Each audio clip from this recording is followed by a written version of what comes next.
Hi everyone, welcome to Global Online. This is Ankita Sood. Research aptitude में important characteristics हैं validity और reliability. ये एक ऐसा टॉपिक है जहां से पेपर में ज़रूर क्वेश्चंस अभी पूछे जा रहे हैं. तो आज के वीडियो में मैं आप लोगों को वैलिडिटी और रिलायबिलिटी के इम्पॉर्टेंट डेफिनेशंस के साथ साथ उसके कुछ इंपॉर्टेंट टाइप्स भी बताऊंगी जो कि एग्जाम के लिए ज़रूरी हैं. एंड इसी सेशन के बेस पर अगले सेशन में हम इम्पॉर्टेंट एमसीक्यूज एंड पीवाईक्यूज भी आपके लिए लेकर आएंगे. स्टूडेंट्स पेपर वन की बेस्ट प्रिपरेशन के लिए एक कंप्लीट कोर्स हम लेकर आए हैं जिसमें आपको एग्जाम के लेवल के हिसाब से और प्रीवियस ईयर के क्वेश्चन पेपर को एनालाइज करके पढ़ाया जाता है। डेली 3 लाइव लेक्चर्स के साथ पेपर से पहले आपका पूरा सिलेबस तो कवर होगा ही, साथ ही पीवाईक्यूज और एक्सपेक्टेड क्वेश्चंस के साथ आपकी रिविजन भी करवाई जाएगी।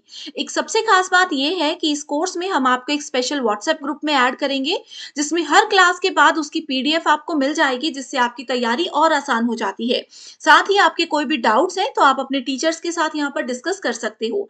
अपडेटेड मॉक टेस्ट है जिसमें से as it is questions exam में आते हैं। एंड इसके लिए न्यू बैच जो स्टार्ट हो रहा है, लिमिटेड पीरियड के लिए ऑफर लेकर आई हूँ, जिसको ज्वाइन करने के लिए इन नंबर्स पर आप व्हाट्सएप के थ्रू कांटेक्ट कर लीजिए। साथ ही स्टूडेंट्स कुछ फ्री वीडियोस अवेलेबल है ग्लोबल ऑनलाइन ऐप में, इसको डाउनलोड कीजिए। स्टोर सेक्शन पर जाकर सर्च बार में लिखना है कोर्स का नाम, दैट इज आसाम स्लेट।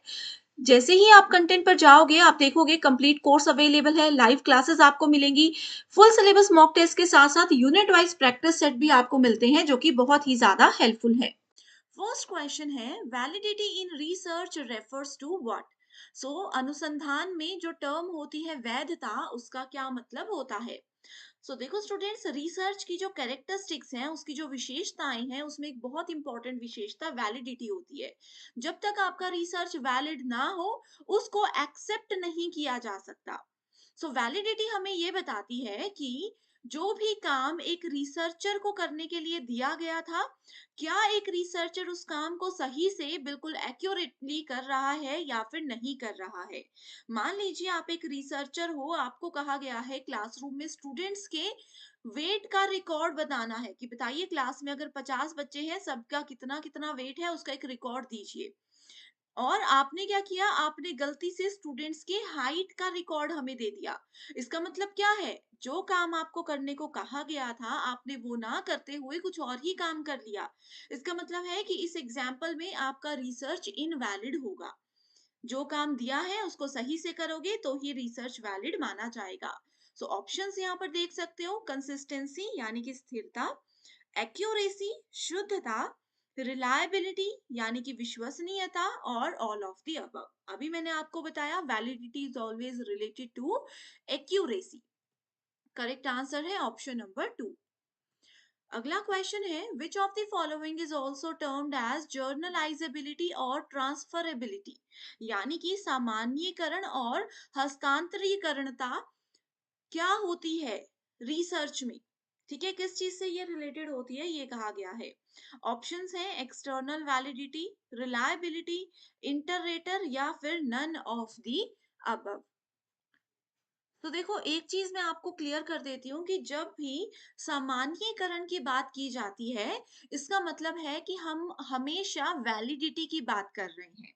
ठीक है, हम उसकी वैधता की बात कर रहे हैं। एंड जर्नलाइजेबिलिटी हमें ये बोलता है कि जो भी आपके रिसर्च का रिजल्ट आया है, कुछ भी आपका रिसर्च का टॉपिक ले लीजिए, आपने उस पर काम किया, उसका जो भी कंक्लूजन निकला है, जो भी आपका रिजल्ट आया है, उस रिजल्ट को अगर आप लोग किसी दूसरी जगह पर भी काम कर सकते हो, किसी दूसरी जगह पर भी जनरली यूज कर सकते हो उस रिजल्ट को, तो तो ही उस रिसर्च को जर्नलाइजेबल कहा जाता है। ये वाली जो प्रॉपर्टी है कि एक रिसर्च का रिजल्ट किसी दूसरी जगह पर, उस फील्ड के अलावा किसी दूसरी जगह पर भी यूज किया जाए, तो उसको कहा जाता है एक्सटर्नल वैलिडिटी यानी कि बाह्य वैधता।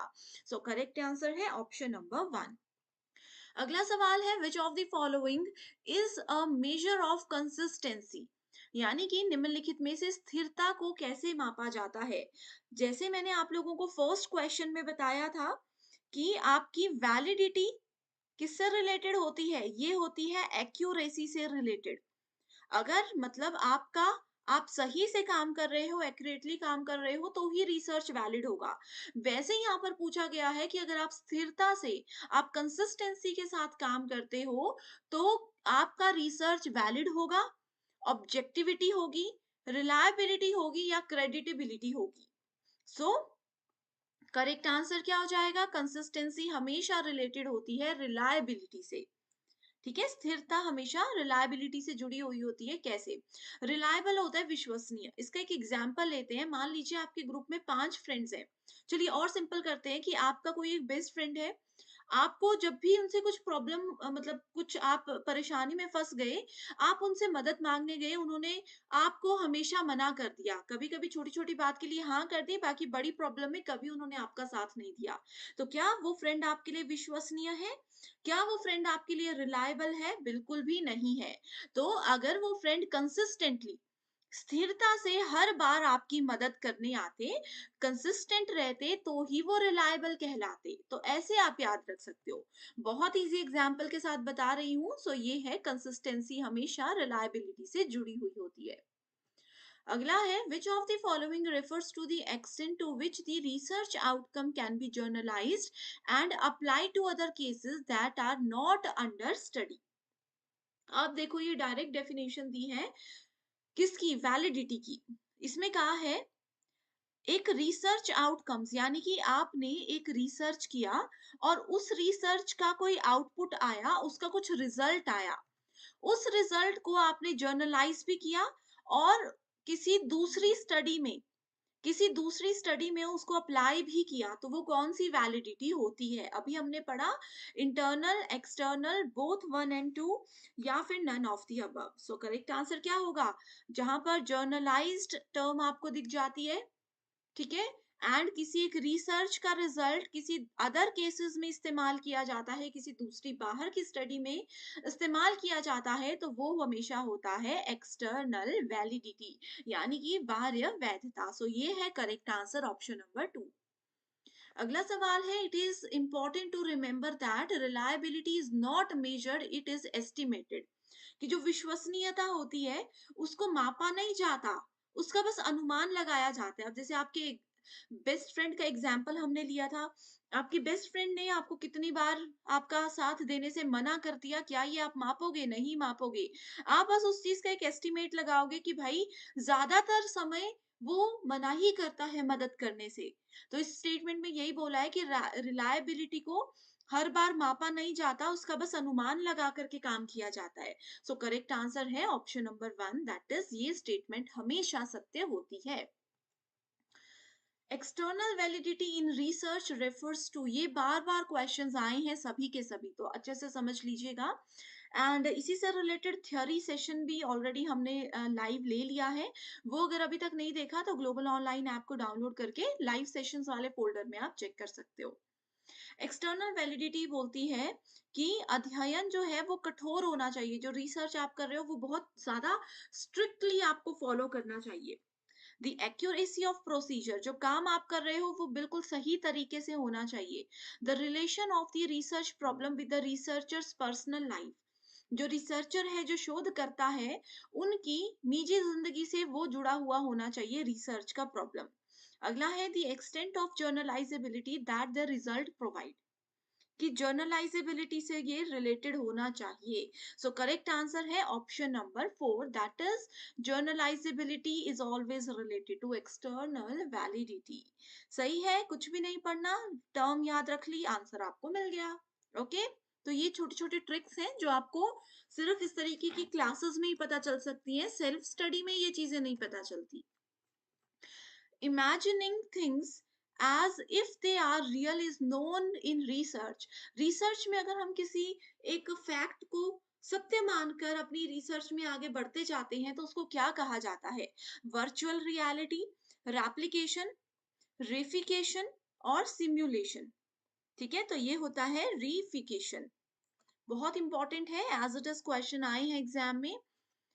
Which of the following refers to the extent to which a research account is believable or appropriate with particular reference to the level of agreement between participants and the researchers? ठीक है, देखो इसमें कहा है रिसर्चर जो है, आप जैसे मान लीजिए पीएचडी कर रहे हो, आप रिसर्च करने जा रहे हो, रिसर्च अकाउंट इज बिलीवेबल यानी कि विश्वसनीय है, और अप्रोप्रिएट भी है, सही से वो काम भी कर रहा है। ठीक है, एंड इसमें जो लेवल ऑफ एग्रीमेंट है दो रिसर्चर्स के बीच में, वो भी बिल्कुल सही से काम कर रहा है। तो ये कौन सी प्रॉपर्टी है? क्रेडिटेबिलिटी, ऑब्जेक्टिविटी, रिलायबिलिटी या फिर वैलिडिटी। सो ये है क्रेडिटेबिलिटी, विश्वसनीयता ही इसको कहा जाता है। ठीक है, it is defined as the extent to which the observed results represent the truth। जो रिजल्ट आपके रिसर्च का आया है, ठीक है, वो रिप्रेजेंट करता है सत्य को, कि रिजल्ट बिल्कुल सही आया है in the population we are studying, and this are not due to methodological errors. इसमें कहा है कि जो भी रिजल्ट आया वो बिल्कुल सत्य है और किसी भी तरह की पद्धतिगत त्रुटियों के कारण नहीं आया है। तो ये आपका होता है internal validity, sorry internal reliability, ये आपको बताता है। ठीक है, आंतरिक अविश्वसनीयता। इंटरनली अगर आपको विश्वास है कि जो कार्य आप कर रहे हो वो बिल्कुल सही कर रहे हो, कोई उसमें गलती नहीं है, और जो रिजल्ट आपका आया है वो बिल्कुल सत्य पर आधारित है, सत्य रिसर्च पर आधारित है, इसमें कोई गड़बड़ घोटाला नहीं किया गया है, तो वो हमेशा इंटरनल रिलायबिलिटी ही होती है। Next is statement based question. Reliability is a necessary but insufficient condition for valid aspect of research tools. Statement 2 बोलती है validity is threatened when a test measures only the conduct construct it is designed to measure in a research। So ये है, first statement बिल्कुल सही है, दूसरी बिल्कुल गलत है। रिलायबिलिटी हर एक रिसर्च में बहुत ही ज्यादा जरूरी होती है। जब तक आपका रिसर्च रिलायबल ना हो तब तक उसको एक्सेप्ट नहीं किया जा सकता। ठीक है, एंड कल के सेशन में भी मैंने आप लोगों को एक चीज बताई थी, जो आपको फिर रिपीट करवा रही हूँ, कि रिसर्च अगर वैलिड है तो पक्का वो रिलायबल भी होगा। रिसर्च अगर वैलिड है तो वो रिलायबल भी होगा, लेकिन ऐसा जरूरी नहीं होता कि रिसर्च अगर रिलायबल है तो वो वैलिड भी हो। कई बार हो भी सकता है, कई बार नहीं भी हो सकता है। ओके, सो ये थे आज के most important and most repeated questions. I hope students जो भी कॉन्सेप्ट्स मैंने आपके क्वेश्चंस के साथ क्लियर किए हैं वो आपको अच्छे से समझ आ गए हैं। अगर ये सेशन आपको पसंद आया है और चाहते हो कि सेशन को कंटिन्यू करूं, या कोई आपकी डिमांड पे अलग सा टॉपिक है, तो वो भी आप मुझे कमेंट करके बता सकते हो। मैं जरूर आप सभी स्टूडेंट्स की हमेशा की तरह मदद करूंगी। So thank you so much everyone and I wish you all the very best.